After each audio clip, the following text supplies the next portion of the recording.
All right, what's good, YouTube? So, basically today's video, I was watching lecrae's podcast and he was just speaking on certain things that just like really stood out to me, and I wanted to like give a personal testimony to like what he's saying. Yeah, let's get into the video. I think that burden put it on me in a different capacity. But truthfully speaking, like I say in American culture,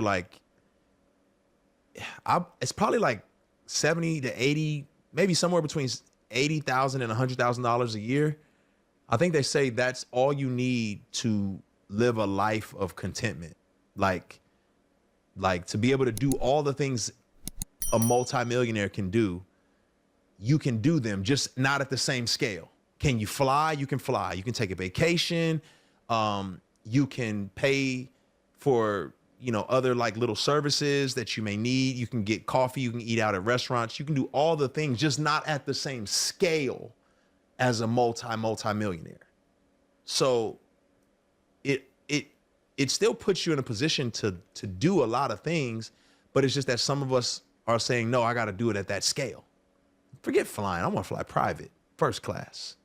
We're all getting there at the same time, same destination, but nah, forget that. Forget driving a new car. I want to drive a new Mercedes. Forget a new Kia, right? Forget having my own house. I need my own house with X on X thousands of square footage, right? So forget having cable. I need cable on the biggest TV possible. And I think that's where the contentment wrestle comes in. And so, I mean, yeah, I don't know if I'd be where I'm at without the trauma, but I wonder if I'd be more content without it. Basically, where that comes into my life, it's like when I was like really young, I had I ain't gonna say plenty of opportunities to like have lump sums of money. I mean, there's definitely different decisions I could have made to have to where I could have been like more well off. But like it all started from like growing up, I was set on like a good path already. I had a car I could drive. Uh, I had a place I could stay. I had all these things in line that were set up for me to win. I was set. Like I could have prospered off of what I had, but like a certain event happened. My brother got a new car. He got a new Camaro from the dealership, and I was looking at his car and like I was coveting. I was just like, I want what you got basically. Like I want to have a new car. I want to be able to flex. I want to be able to show that I got it like you got it basically. And even though I had this car that could have did everything for me that the car that I wanted would have did the same way, would have drove me from point A to point B. Uh, I got rid of the car that I had just because I thought it was old and I didn't want to be seen in an old car, and then got this. It wasn't even a new car. I got like a 2014 Dodge Dart, and I had like a $10,000 loan on it, and you know the interest rate on it was terrible. So it's like I was a slave to this car that I originally got out of, just being prideful and one what other people had and what other people seen of me. It just was all a lie, and like I was letting that lie control. I was just like spiraling down off of that one lie, bro. It just led to my downfall eventually, and like after I had all these things, I had this car that I was just a slave to it, and I had to go to this job that I didn't like, that I had to slave to be able to pay this car off, that I felt like was never gonna end. I probably wouldn't have paid that car off with, wouldn't have paid it off until 3 years later, maybe even more. But I was just making these payments on this car, and I'm happy that God never gave up on me. God had grace on me. It was just giving me the stepping stools and the foundations to get myself out of that situation. Like he gave me the wisdom to be able to put it together, because it was just one day I just randomly figured it out. I was like, yeah, this car isn't it. The way I'm thinking is it. I'm not doing this because of me. I'm doing this because I want to show off.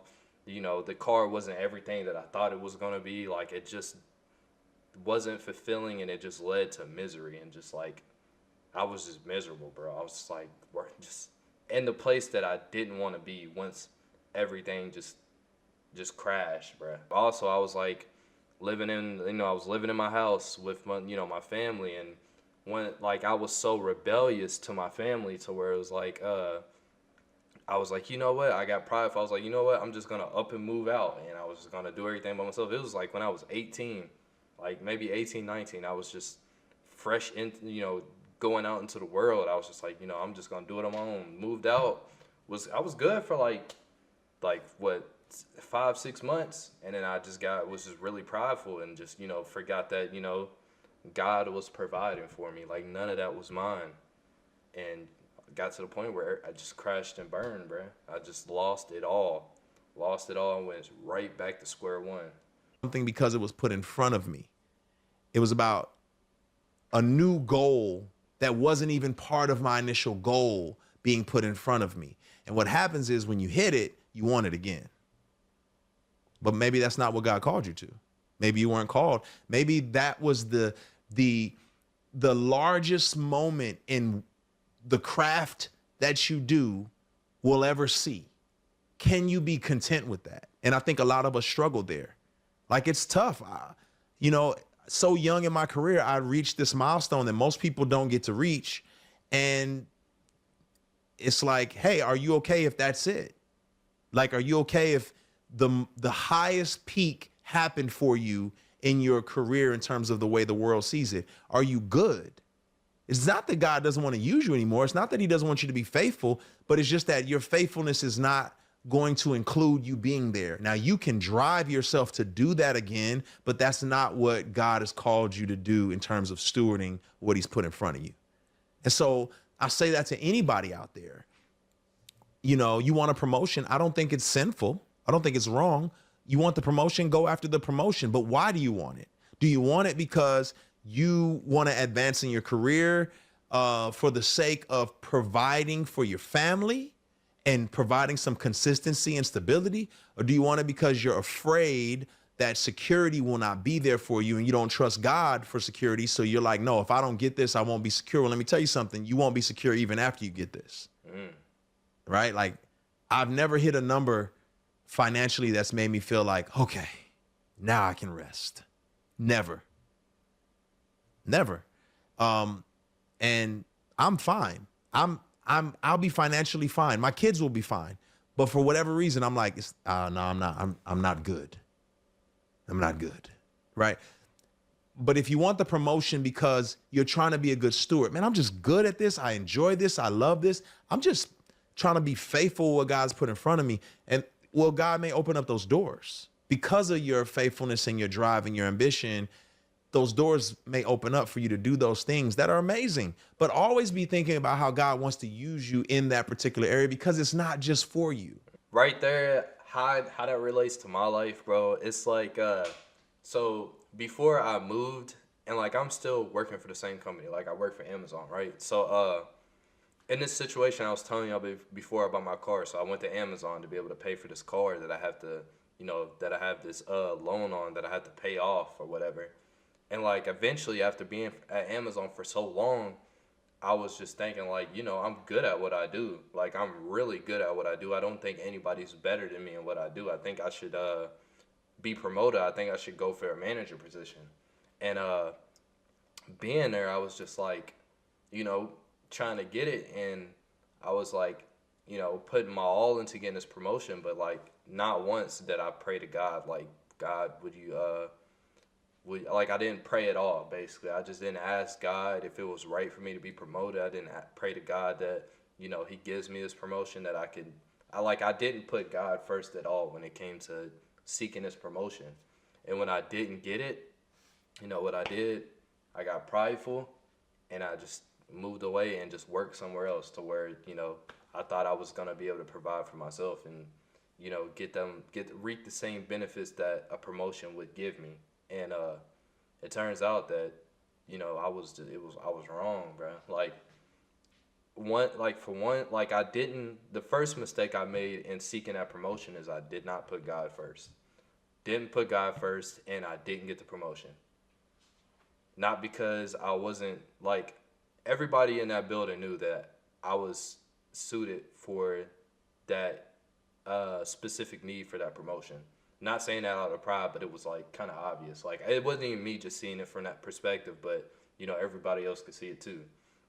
But then when I didn't get it, it like I was angry and I was very prideful and I didn't understand why I didn't get it, which is why it proves the point even more that, you know, God was with me and he was teaching me a lesson. You know, you know, I didn't get it because I didn't choose to believe in him and trust in him that I was going to get it. Even though I thought I could get it on my own, that's not how this works. Like God is in control of everything. Like everything here is God's. And like for you to think that you can do something on your own or like, you know, come to a certain promotion and just demand that you get it, it's just like it's wrong. It's wrong. I was like and I learned it in the craziest way that I was just wrong. But basically, and also he was saying that he got what he wanted and it wasn't fulfilling like he was saying. So like I moved away, started working this new job thinking like, yeah, I'm making the same amount I would have made if I got promoted. You know, I'm living this new life, this and that. And I got there and it was just nothing like I thought it was going to be. And that's like the season that I'm at right now in my life. Like I'm learning and like, you know, coming to God more from it. Because, you know, God takes all bad things and, you know, turns it into good. So, yeah, I got here and I just was unhappy, bro. I just did not like the job that I was doing because it was nothing like it was back home. So, yeah, I got up here. I almost got fired. And, yeah, I almost lost it all again.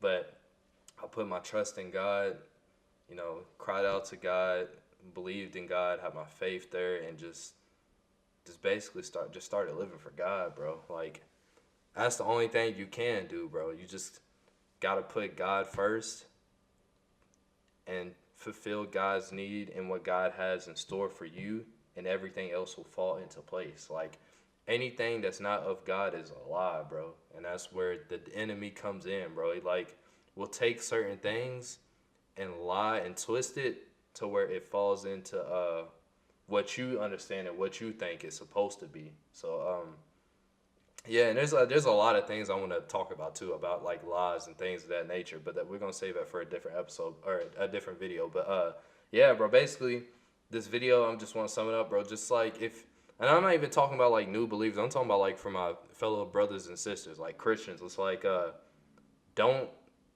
forget to put God first, or you will be humbled, bro. To sum this video, yeah, just put God first, bro. Trust in God, believe in God, and everything will fall into place. So, yeah, if you guys like the video, make sure you like, comment, subscribe, bro. Love y'all, and I'll see you on the next video. Peace out.